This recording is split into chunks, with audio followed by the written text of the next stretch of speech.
posso começar? Então, eu primeiramente gostaria de agradecer o convite. É um prazer imenso, porque eu posso contar um pouco da minha experiência, né, da minha história, tanto na escola quanto na faculdade. E eu aceitei prontamente, primeiro porque foi tu que me convidou, por isto, e também porque essa formação de professores é algo que me preocupa bastante neste momento. Eu trabalhei já com professores, como professora há uns 15 anos ensinando surdos. Agora eu trabalho dentro da universidade e eu me sinto responsável. Porque no tempo que eu trabalhei na escola como professora, eu sentia que realmente faltava, principalmente essa questão da fluência. A gente conhecia a área, sabia das questões bilíngue, mas a importância de ser realmente bilíngue, faltava essa clareza. Então, nós discutirmos hoje sobre o que significa ser bilíngue é muito importante. Então, eu acho muito importante essa discussão né, sobre a formação de professores. E falando agora em nível universitário, lá na FURG,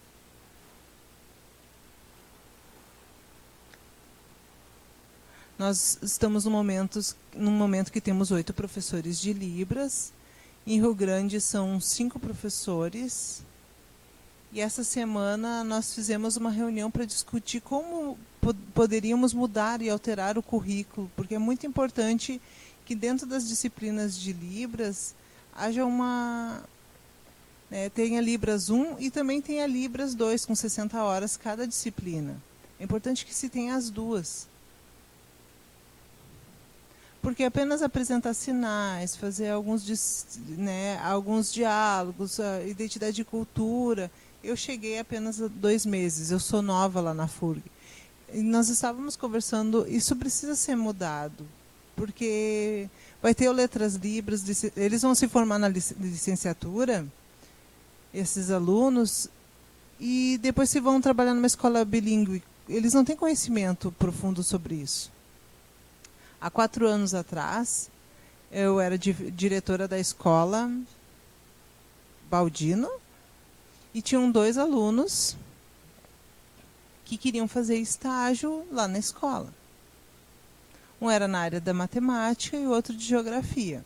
E quando os 2 chegaram, eu fiquei muito contente, pensando, bom, tem pessoas interessadas em fazer estágio aqui na escola, pensando que no futuro poderiam trabalhar ali.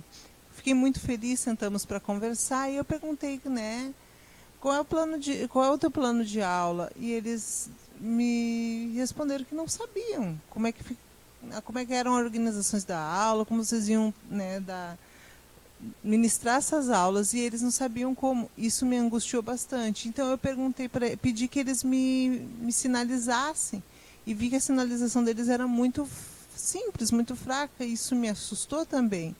Então, o que as disciplinas de Libras estão ensinando? Não estão preparando os alunos para que no futuro realmente trabalhem como professores. Então, isso é uma responsabilidade nossa. E semana passada, nessa reunião que nós fizemos com esses 8 professores de Libras da FURG, fizemos uma grande discussão, e eu adoro discussão, porque para mim isso não é problema. E a gente pode conversar, e nós falando só ensinar sinais não é o ideal, porque como fica a formação desses alunos?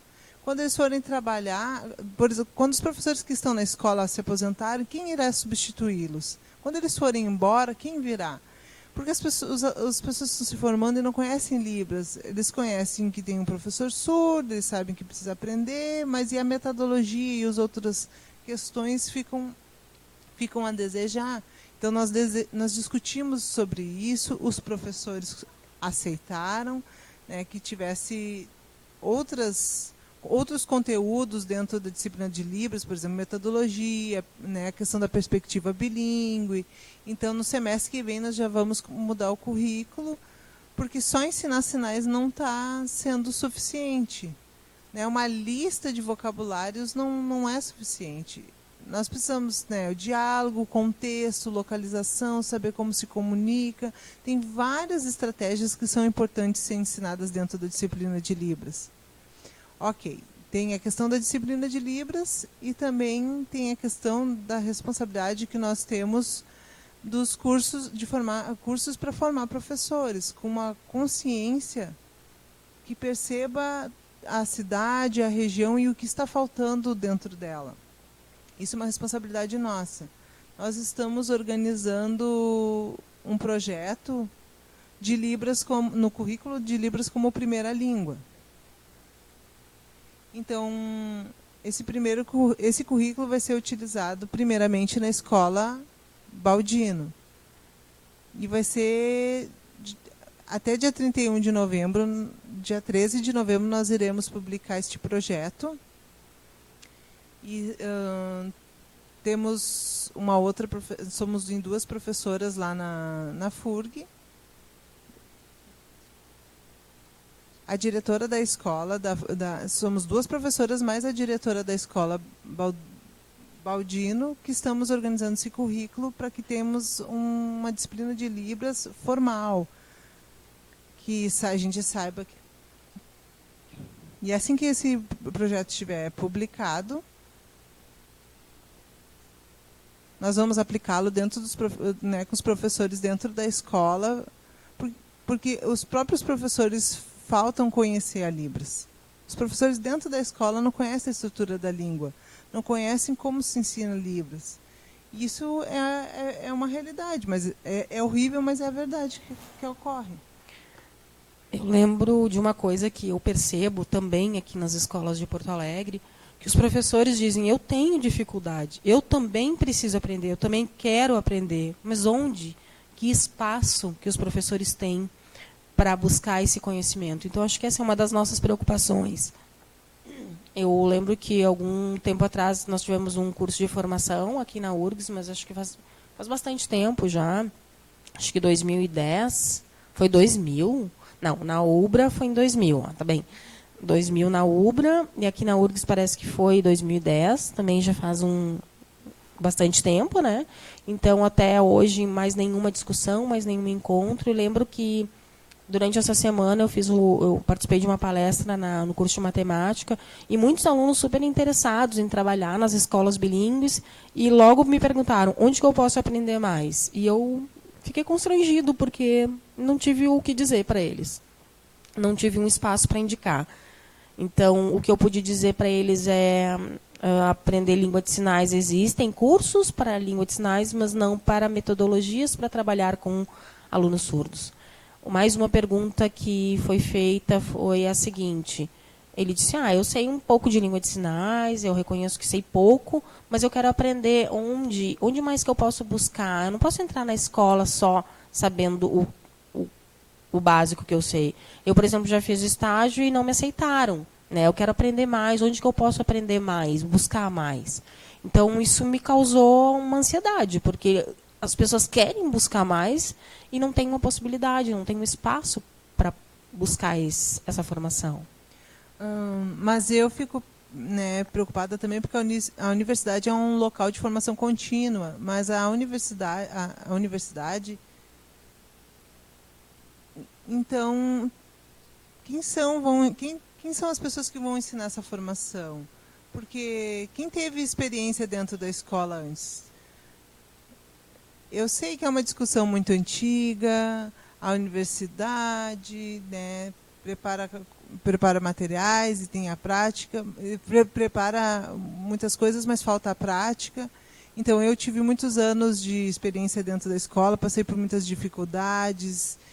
Eu sei que a questão, né, professores faltam fluência, a família não apoia, tem a questão da metodologia, são muitas coisas que incomodam. E agora que eu estou dentro da universidade, isso me traz um peso de responsabilidade, porque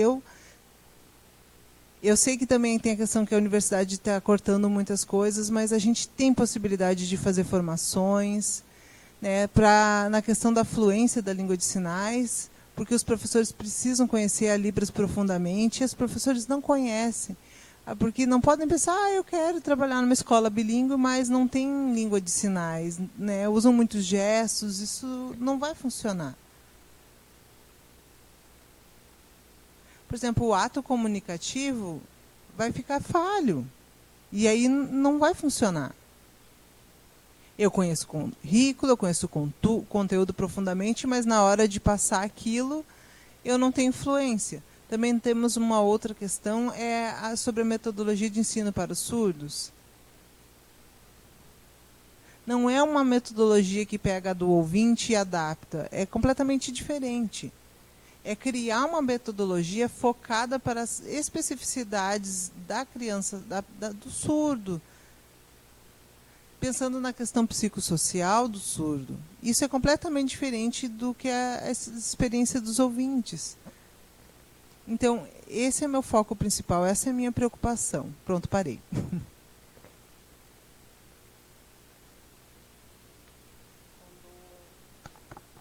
Quando a gente fala de escola, eu acho que a gente tem que se preocupar, sim, também com o aluno.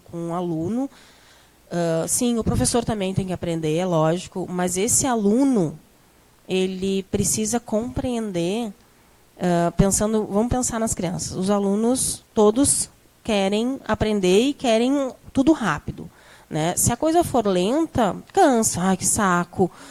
O incentivo, a vontade de ir para a escola diminui. As crianças gostam, as crianças são muito mais rápidas que nós, né? Então, para que o professor... Se começa o professor assim, estou aprendendo, eu estou treinando.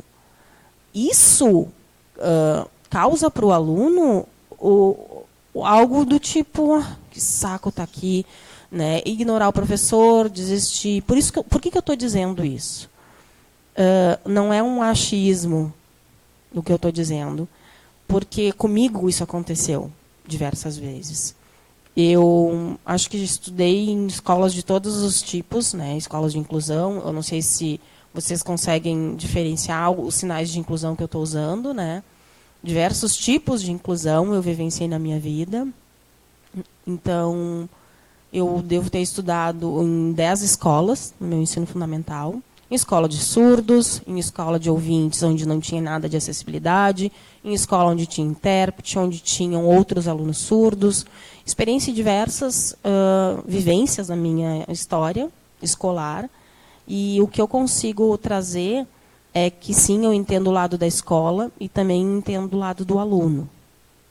Se nós pensarmos, sim, claro que nós temos que pensar também, né? Mas também temos que olhar para esse aluno, estudar esse aluno. Esse aluno está conseguindo aprender nesse espaço escolar, porque sim, a gente cria estratégias, os professores criam estratégias, mas o aluno está conseguindo acompanhar esse conteúdo, ele tem possibilidade de assimilar o que o professor está trazendo, e eu acho que esse é o começo da discussão, né? Também pensar no aluno que está na nossa sala de aula. Eu concordo com vocês, mas eu acho que tem realmente o principal é que há muitas falhas na formação. Eu vi uma palestra da Lode sobre Lodenir, sobre bilinguismo, e no momento que eu vi, é real. O que ela havia falado confirma com a realidade. Porque muitos dizem, eu sou bilíngue, porque usam duas línguas. Tenho a primeira língua, língua de sinais, e a segunda língua é o português como forma de registro, mas e o currículo? O currículo é bilíngue? Na verdade, se tem cursos de formação, mas qual é o foco desses cursos? O foco é a Libras ou é outra língua? Ou é vista a Libras como um outro idioma apenas? A disciplina de Libras dentro da escola, com só sinais e vocabulário,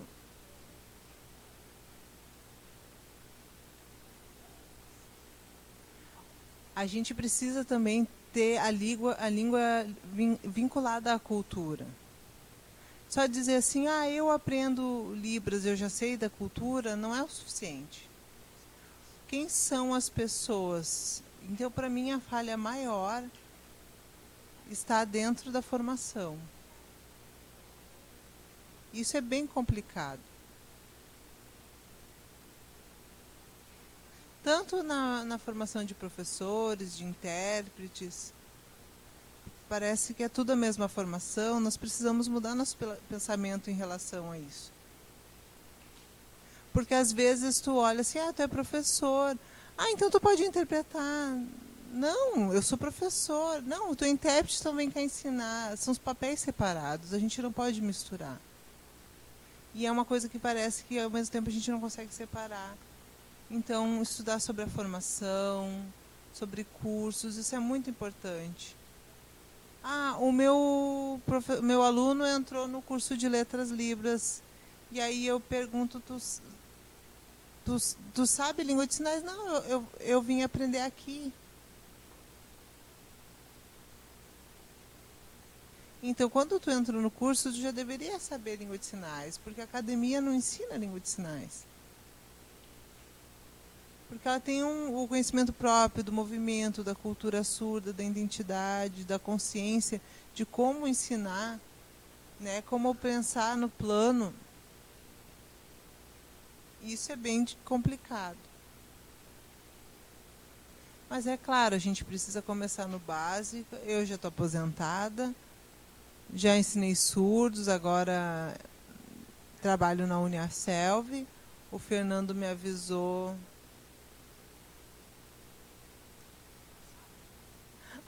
Ele me avisou que eu sou um dinossauro na área do ensino. Mas eu me lembro que quando eu comecei, a luta ainda era a mesma que se tem hoje. Depois veio a oficialização da Libras, todo mundo pensou, bom, agora as coisas vão mudar, mas as coisas não mudaram. Os professores surdos dentro das escolas sumiram. Não há modelo de professores surdos para as crianças nas escolas. Então, eles continuam sob a influência dos ouvintes. Eu acho que a principal falha está na formação. A escola precisa mudar, mas não tem uma orientação do currículo como deveria ser. Porque a própria universidade, na disciplina de Libras, parece que é para apenas aprender um idioma, aprender sinais, né, preencher vocabulário, aprender as palavras soltas. Mas as Libras não são sinais e palavras soltas. Ela tem uma base na cultura. Essa é a minha opinião. Então, para mim, fica que a principal falha realmente está na formação, no conhecimento, na criação de cursos mais profundos para o fortalecimento.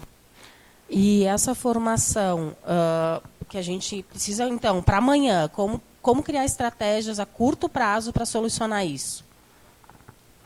Eu gostaria de complementar o que a Denise falou, porque eu, como professor ouvinte, eu tendo a minha experiência, né, como ex-aluna ouvinte, e tendo toda a experiência das coisas que aprendi, eu consegui perceber coisas positivas, e essas eu consegui aproveitar na minha prática, e as negativas é óbvio que eu não uso mais. Mas eu não tenho experiência de ser surda. Mas os meus alunos são surdos. Então, para mim, há essa dificuldade de me colocar no lugar do outro nesse sentido, porque eu, como professora, eu aproveito as experiências que me construíram para passar elas adiante. E agora, dentro de uma escola bilíngue, são pouquíssimos professores surdos que atuam. Na verdade, eu conheço poucos, eu não sei a realidade daqui, porque no Rio Grande do Sul são 13 escolas de surdos. E em Rio Grande tem uma contratada e que agora vai ter o concurso para 4 vagas, até dezembro. Nós estamos torcendo que surdos se inscrevam e que os surdos passem. Mas eu, dentro da universidade, o que eu posso fazer? Então, eu posso organizar um projeto, eu posso convidar as pessoas, os surdos, não simplesmente surdos professores, mas os surdos de uma forma geral, né, que trabalham na área e que são fluentes em Libras e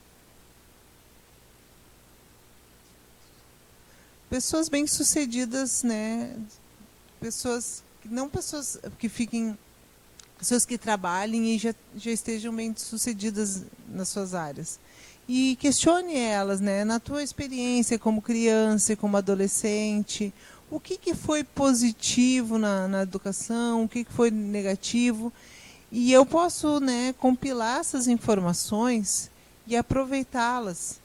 E criar um material, organizar estratégias, aproveitando as próprias experiências que os surdos relataram. Porque falta isso nas escolas.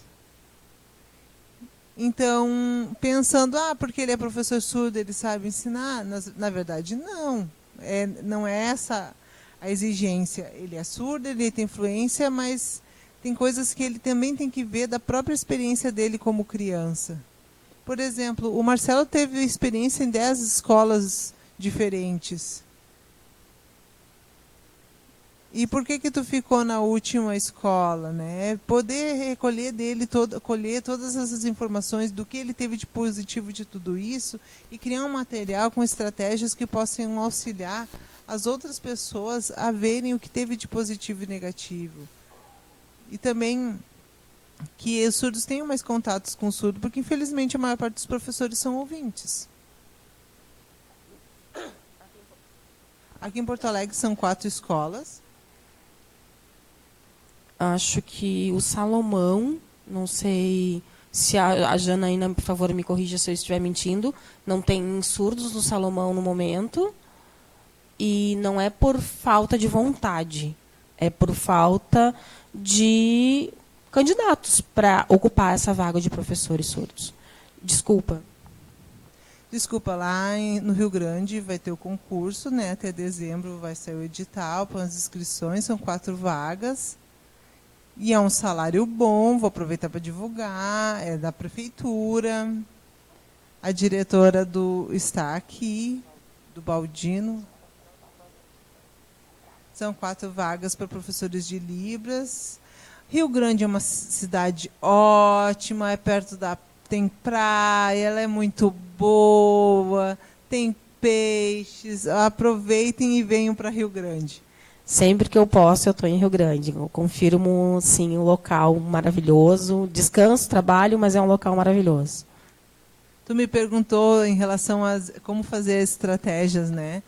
Eu acho que falta conhecimento. Porque, não sei se você sabe, mas também tem a questão de verbas, né, que o governo libera através de editais, e que às vezes as pessoas não procuram e esse dinheiro acaba retornando para o governo. E esse dinheiro some, né? Se perde. Então a gente também precisa começar a se organizar como escolas e instituições, associações e AFENES para realizar projetos para aproveitar essas verbas. E a gente sabe que sem dinheiro não dá para fazer, né, muita coisa. Até consegue, mas precisa muita força de vontade. Mas se tem o retorno financeiro, fica muito mais fácil. Eu acho que nós e a comunidade surda precisamos nos fortalecer nesse sentido. Tanto as pessoas ouvintes, né, aceitarem essa luta com surdos,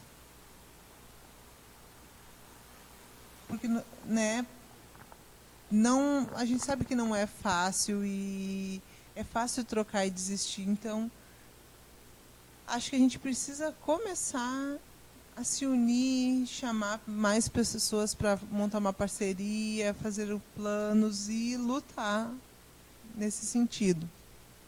Aproveitar este momento que parece que a língua tem mais né, e os surdos estão tendo mais visibilidade. E tomar cuidado com essas propostas, né, com outras metodologias. Porque para isso vai ter verba. Para isso, então a gente precisa ter estratégias para começar esse debate político. Desculpa, mas a educação é sempre vinculada com a política e com a economia também. Então nós às vezes precisamos, né, concordar para fazer parte do jogo político e criar assim estratégias. E ouvir um pouco dos professores surdos também. Aí vai pensar, não, eu já sou anos, professor, eu já sei, tu já começou há pouquinho tempo, eu estou há mais tempo, então tu fica quieto porque eu tenho mais experiência. Na verdade, o surdo tem essas experiências, tem a sua vida, e é muito importante o relato que eles têm para contar. Os ouvintes, claro, têm as suas experiências, mas não têm a experiência de ser surdo. Nunca foi surdo. Eu acho que é pensar assim num sujeito bilíngue, né? Acima de tudo, num sujeito bilíngue envolvido nesse contexto. Nós estávamos falando agora do precisar ser professor surdo, de ser o professor ouvinte, isso foi bem marcado nas falas. E eu acho que eu fico pensando se tem que ter professor surdo, mas o que tem que ter é sujeito bilíngue, são professores bilíngues, independente de serem surdos ou não. E eu entendo bilíngue, o professor bi, né, são duas línguas que a gente precisa conhecer, não mais uma ou menos a outra, a gente tem que conhecer ambas línguas da mesma forma. Não basta eu saber português e achar e entender que eu sei tudo da cultura brasileira, que eu sei tudo da história do Brasil e das influências e das gírias. Pois bem, posso conhecer tudo isso. Eu sei a língua de sinais, eu também tenho que entender a cultura surda, eu tenho que entender a história, eu tenho que conhecer a comunidade. E aí sim, se um sujeito tem tudo isso, ele é bilíngue. Eu acho que, independente dele ser surdo ou ouvinte, é um sujeito bilíngue. Né? E, nossa, gente, a gente vê por aí pessoas falando que são bilíngues e não são bilíngues. Não são pessoas bilíngues. Então, eu acho que a gente tem que marcar muito isso. Não, independente de ser surdo ou ouvinte, a gente ter um olhar atento a isso, ao sujeito bilíngue. Só estou com pena do Vinícius, que já chegou atrasado com a conversa em andamento, então... Eu já apresentei o Vinícius, nós somos amigos e nos conhecemos há muitos anos. Então, nós estamos igual num bar, numa roda de conversa entre amigos. É um bar acadêmico, tá, pessoal? Peço desculpa a todos. Eu sou representante do polo da pedagogia bilíngue, então eu estava conversando com os alunos, solucionando alguns problemas, justamente sobre o que o Marcelo falou agora, do ser bilíngue, né? Porque o curso de pedagogia bilíngue ele tem todo um funcionamento e um título bilíngue, e hoje a gente estava exatamente conversando com os alunos sobre isso. Posso aproveitar já a fala de vocês, então, fazer um complemento? Antes de mais nada, pedir desculpas. Eu consegui pegar um pouco da conversa de vocês, sei e conheço o trabalho de cada um. Fico citando o livro Vendo Vozes, que é do Oliver Sacks. Eu acho que, para mim, é um livro muito interessante. Eu utilizei ele muito no meu mestrado. Esse livro ele é antes a 1880, então ele mostra como foi o período antes de 1880, questiona os surdos nos espaços na Europa. Então, 40% eram surdos nas escolas, existiam 40% de surdos nas escolas. Depois de 1880, isso diminuiu. Então, eu fiz no meu mestrado uma pesquisa para mostrar que eram 5% no Brasil, demonstrando que são 5% no Brasil. Sabemos que no Congresso de Milão, em 1880, a língua de sinais foi proibida como método, e isso influenciou o mundo inteiro. E os surdos, sim, passaram a circular muito menos nos espaços educacionais. Então, hoje a gente pode, sim, e os surdos podem ocupar outros cargos profissionais, eles não têm que ser só professores. A gente sabe que em São Paulo também as escolas, os alunos estão diminuindo. Então, se a gente parar para pensar um número de 40% e hoje, nos dias atuais, 5% de surdos nas escolas, é um número expressivo. Então, eu acho que a gente tem que ter, sim, como identidade o sujeito surdo na escola, mas, acima de tudo, um sujeito bilíngue, como tu disseste antes, Marcelo. Pensando agora com o que a Denise falou sobre, né, a formação de intérprete, eu acredito que nós 5 trabalhamos também com a formação de intérprete. Tu trabalhou na área também. Tu também trabalhou na área de formação de professores. É tu? Começou, sim, uma turma de bacharelado agora na Uniaselv. Sim. Então, pensando na questão de formação de intérpretes, vocês entendem que precisa de uma formação específica e também em relação ao currículo de ensino de Libras. Como fica a questão do currículo entre, né, o ensino de Libras ou a formação de intérprete? O que tem de similar, o que tem de diferente?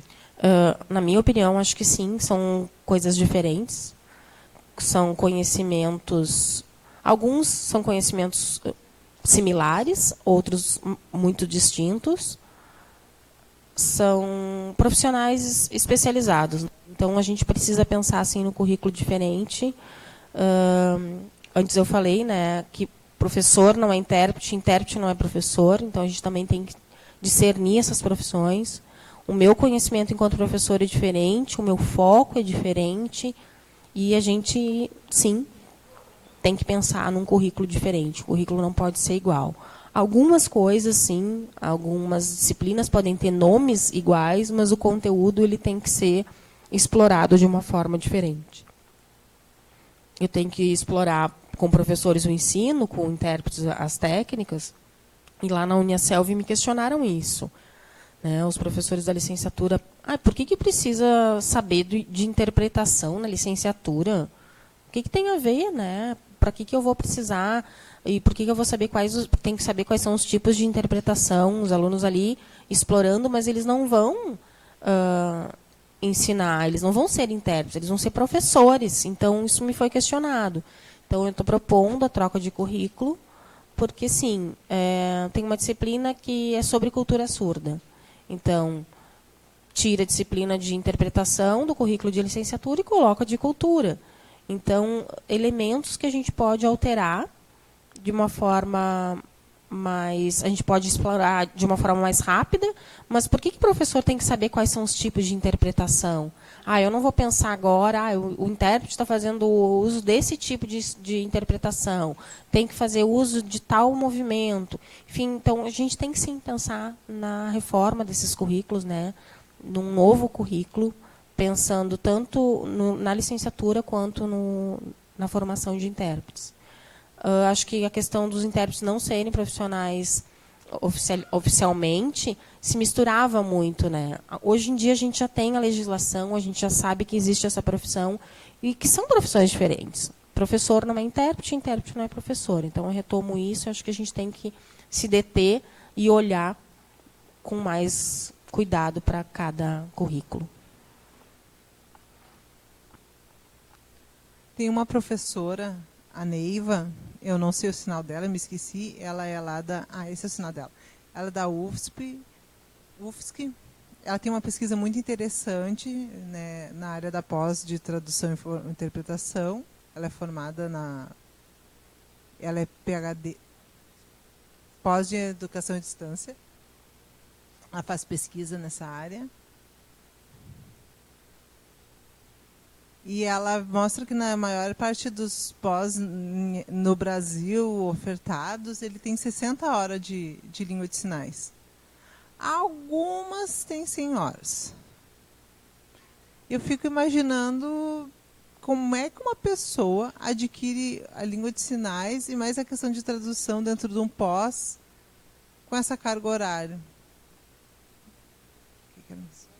Conhecer a língua e mais as questões relacionadas à tradução. Então, a Neiva fez uma pesquisa muito interessante e viu que isso é realmente grave.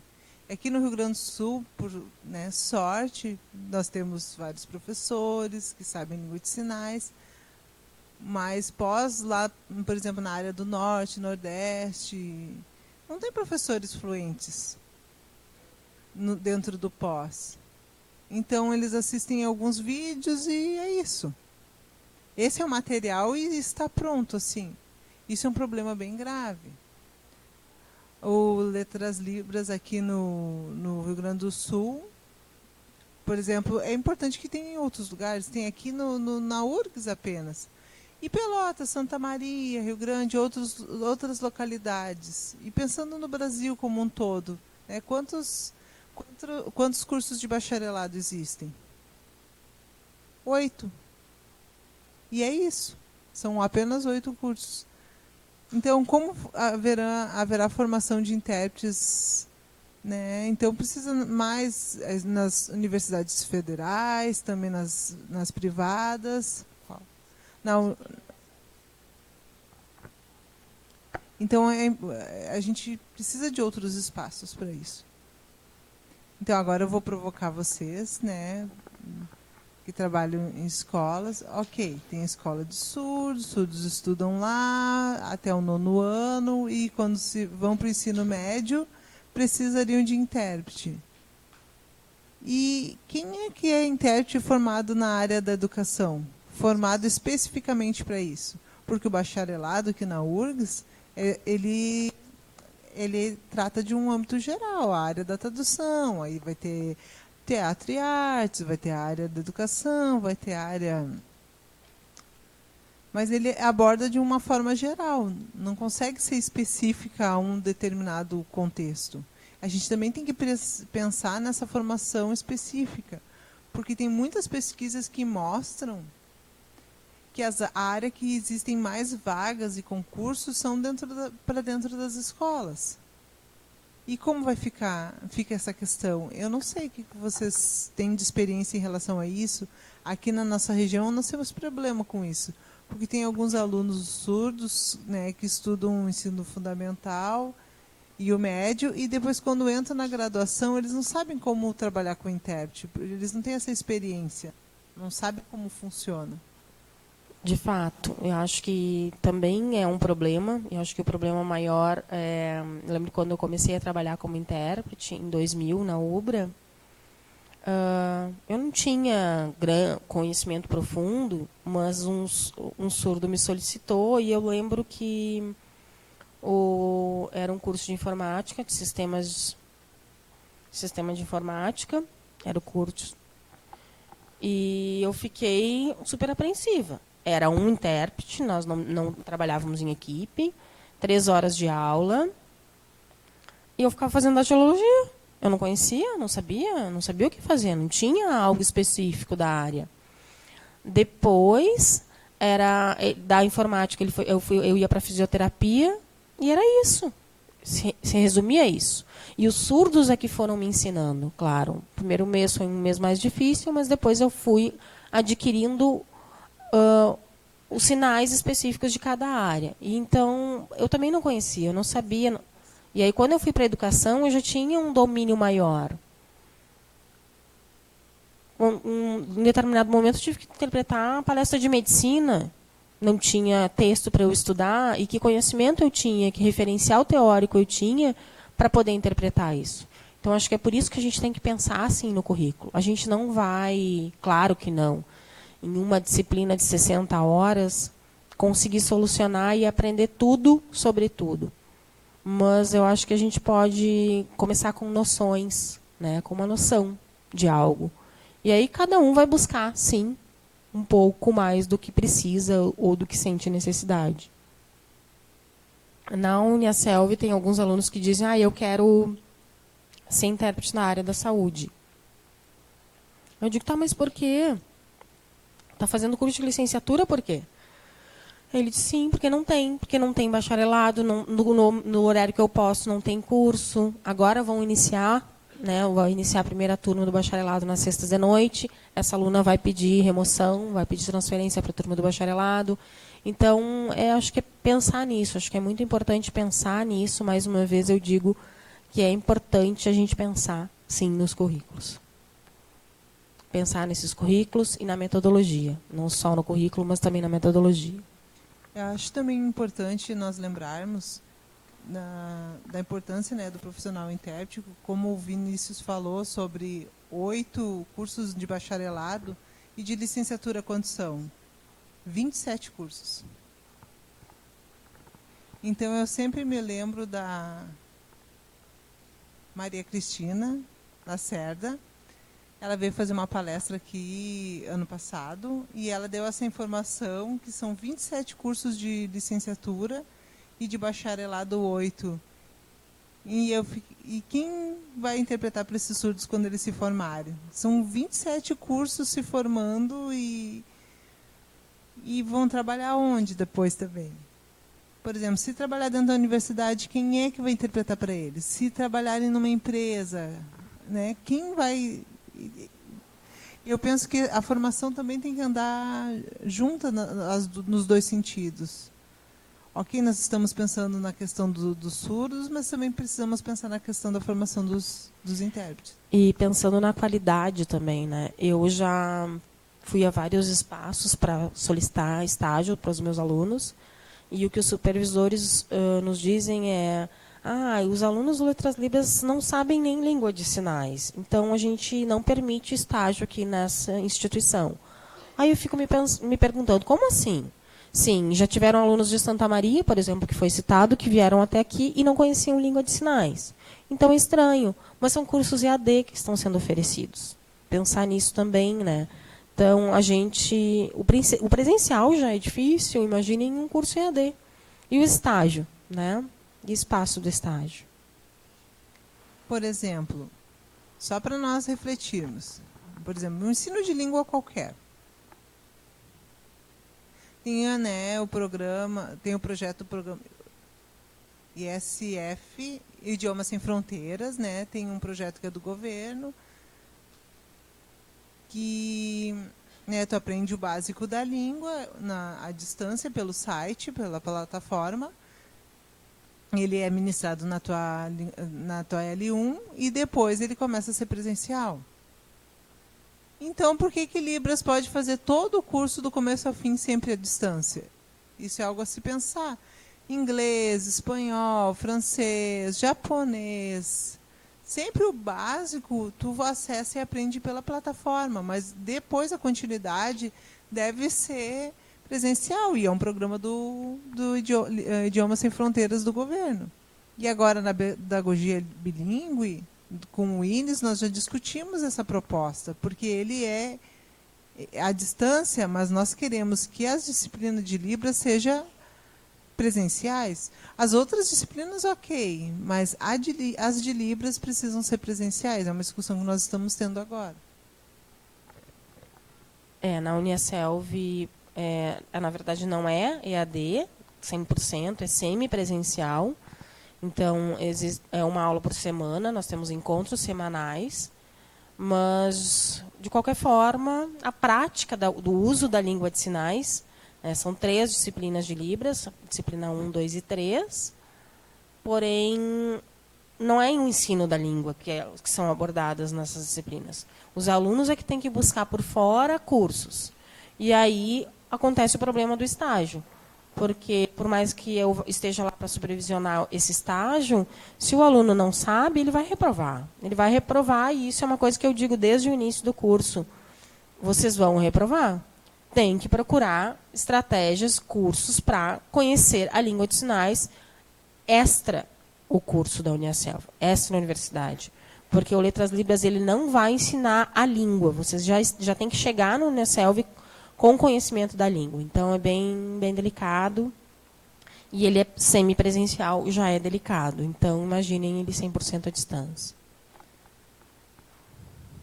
Isso é uma realidade bem complicada, realmente. Lá no Rio Grande tem a Uniaselv também, e tem alunos da licenciatura, né, do Letras Livres, que procuram a escola Baldino. A diretora está aqui para confirmar. Ela é nova e ela já disse que tem uns que não podem fazer estágio porque não tem fluência. Porque aí tem que chamar um intérprete para atuar dentro da sala de aula, isso é impossível. Então, e falando sobre a questão do intérprete, nós temos 5 turmas que se formaram em Rio Grande. Eu era coordenadora, comecei no ano de 2006 e fazia muito tempo que em Rio Grande tinha apenas 2 intérpretes. Então,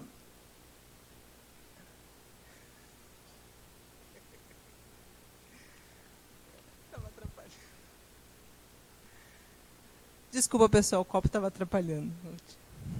Então, a primeira colega trabalhava 400, a primeira turma foi de 400 horas, foi um curso de capacitação. E nós percebemos que faltava, não era suficiente o tempo, então nós mudamos para 800 horas. 400 horas, primeiro, segundo 800, e as 2 últimas turmas ficaram em 1.500 horas. Era um curso técnico. E assim nós fizemos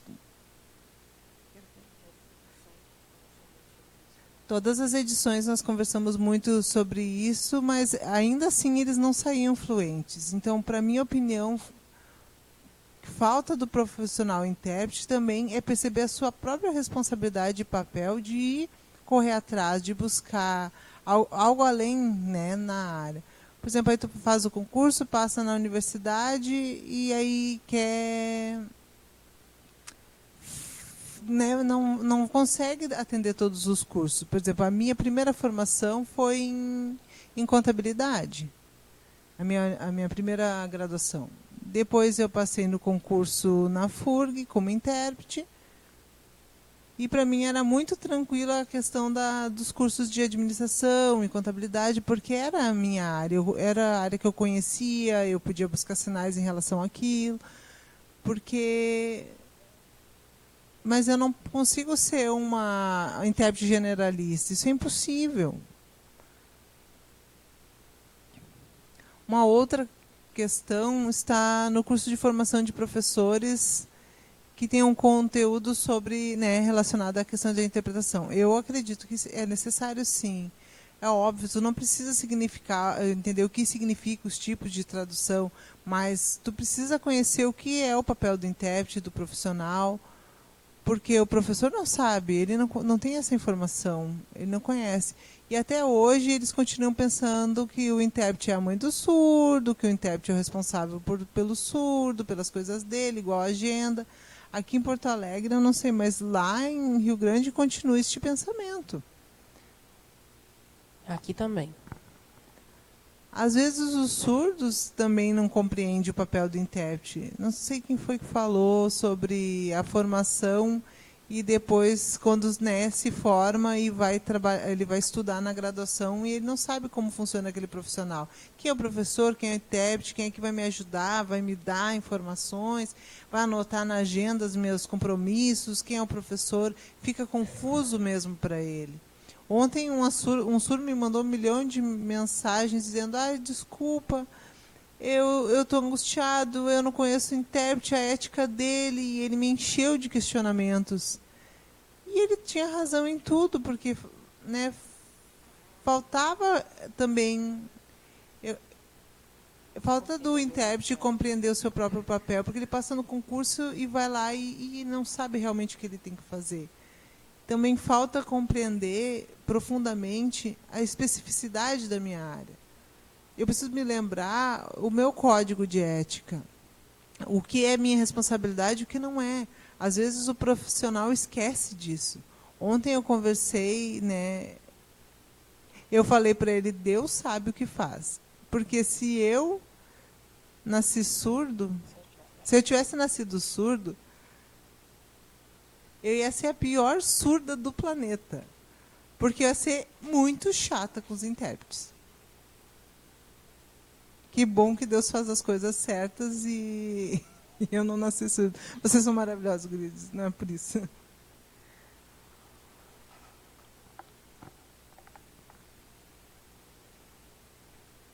Agora, né, o Marcelo e o Vinícius falam para nós concluirmos. Bom, eu não tenho experiência enquanto professor de escola, mas no meio acadêmico, enfim, em diversos cursos, matemática, letras, em outros cursos, essas pessoas geralmente se formam e vão lecionar algo referente ao seu conteúdo em diversas séries, né? A gente aprende lá no curso da matemática, aprende como abordar tal conteúdo e vai para a sala de aula, né, trabalhar com os alunos. Então, a gente pensando nesse profissional para trabalhar com os alunos surdos, o professor que está aprendendo um pouco de língua de sinais, que sabe qual é o conteúdo que ele tem que abordar naquele dia, está lá aquele plano que foi dado a ele, aí ele pega um pouquinho e aí quando vê que o aluno está dando o retorno, já está encerrando a aula. Então, ficam muitos conteúdos que não são abordados com os alunos, e aí vai pulando o conteúdo e vai dando o conteúdo que ele consegue ensinar, e os alunos aprovam. Agora, eles aprenderam mesmo? É falha dele? Não, é falha nossa do professor, que acaba só ensinando para o aluno o que ele consegue ensinar. E aí, enfim, esse surdo se forma e fica, poxa, eu não aprendi isso. Eu não aprendi isso na escola. É culpa do aluno surdo que não se esforçou, que não buscou, que não teve incentivo do professor? E eu sei de muita gente que até hoje fica se questionando. Por que eu não aprendi isso? Então, acho que também o professor tem que reconhecer as suas falhas, de não conseguir abordar todos os conteúdos e pedir ajuda para alguém que sabe língua de sinais.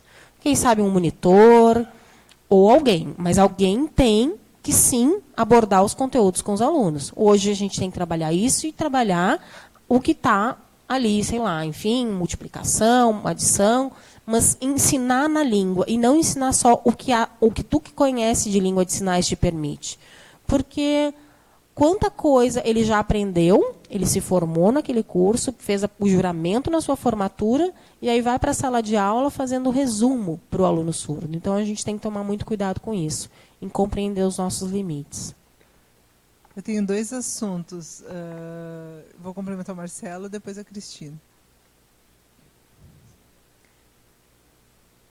Os parâmetros curriculares, né, o PCN, nacionais, falando sobre educação especial, ele fala o quê? Que o professor pode tirar alguns conteúdos porque os alunos são especiais. Os PCNs falam isso. Então, eu tenho esse direito. Isso é horrível, eu sei, concordo. Sorte que em 2008 temos uma legislação nova e também depois teve a política da EE, que o PCN acabou sendo substituído pelo do AEE, que tu precisa sim ensinar todo o conteúdo. Mas tem alguns lugares que ainda se baseiam no PCN, porque ele ainda continua válido, então essas legislações acabaram ficando um pouco complicadas, porque tem a da inclusão e eles andam juntos, e o professor acaba escolhendo no que basear seu trabalho. O segundo assunto é sobre, né, quando eu fiz o meu mestrado, eu pesquisei 88 professores ouvintes, não surdos, e, né, questionei ele sobre a questão da didática de ensino dos surdos, proficiência, né, sign right, essas questões. E no meu mestrado, os professores diziam, sim, sei da didática, eu conheço a cultura, explicavam tudo isso. Mas na hora da proficiência, a língua era muito baixa. Eles tinham conhecimento, na área do conhecimento linguístico eles não tinham. Então, antes, quando eles estudaram, né, no curso sempre estava formado, tinha muitas discussões em relação à didática, mas não tinha em relação à área linguística.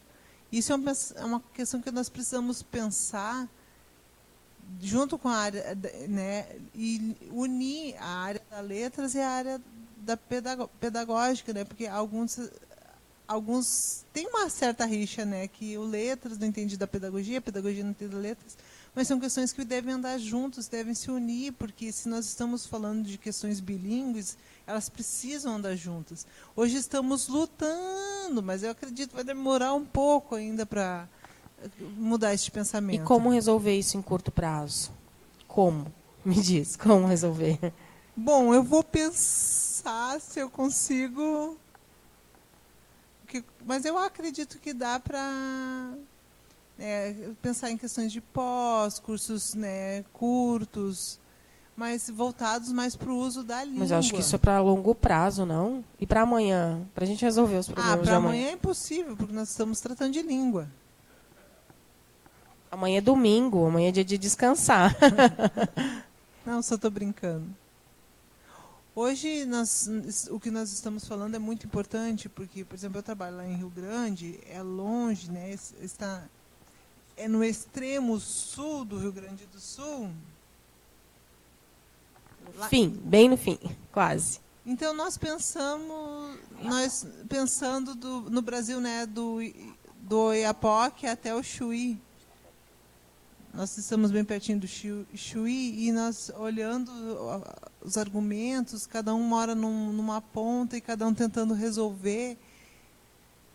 Então, nós precisávamos criar um programa de formação interinstitucional. Isso é possível. Porque isso não precisamos de verba para isso. Por exemplo, eu posso continuar em Rio Grande, você em Porto Alegre. Não sei quais são as cidades que vocês trabalham e tem os polos, mas esse programa poderia ser usado nos diferentes lugares, porque assim a gente luta separado, é mais complicado, se a gente junta forças, Sim, se torna acho que mais esse é o possível. objetivo do grupo, né, do GILPS.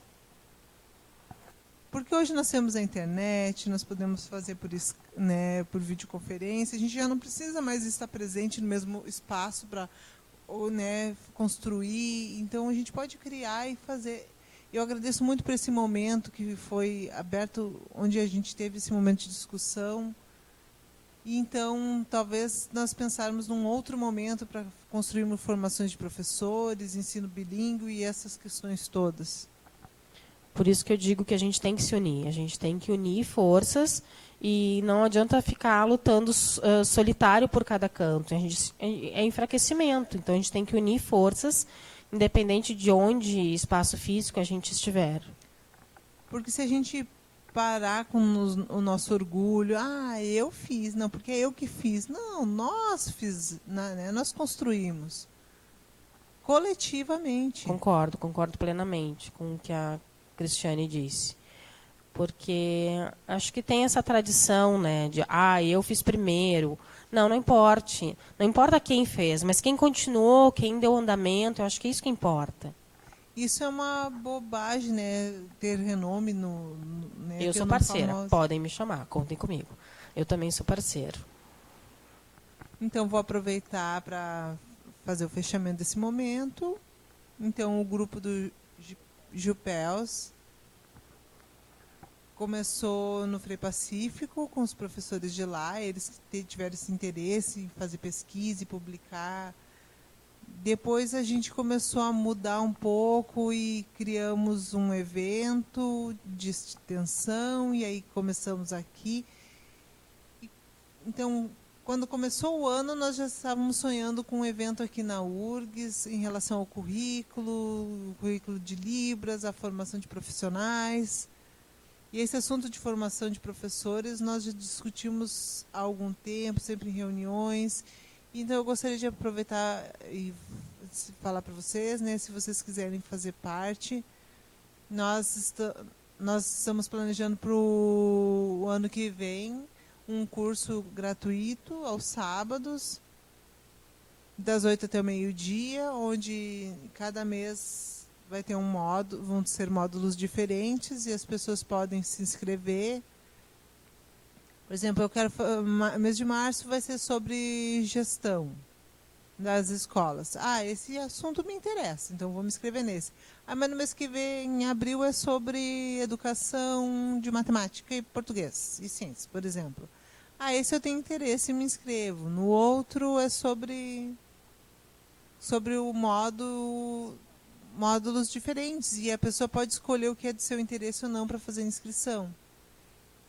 Então, se vocês tiverem interesse de participar, também de conversar sobre, nós podemos ver como fazer uma rede, né? Podemos fazer alguma aula presencial ou à distância. Eu sou parceiro e gostaria da parceria de vocês. Obrigada pelo convite.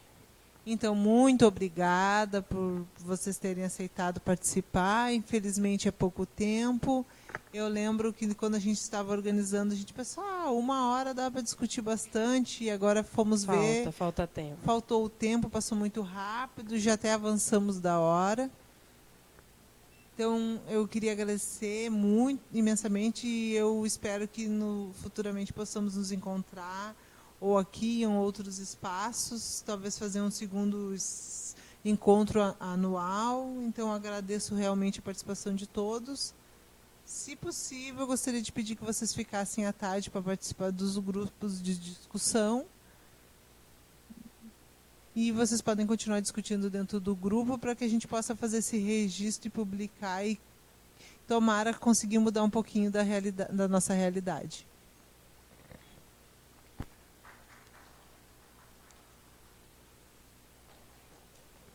Então, agora a gente inicia um intervalo. Retornamos às 11 horas, por favor. Né? Vai ser um intervalo muito rápido, mas retornamos às 11 horas para a segunda mesa de discussão.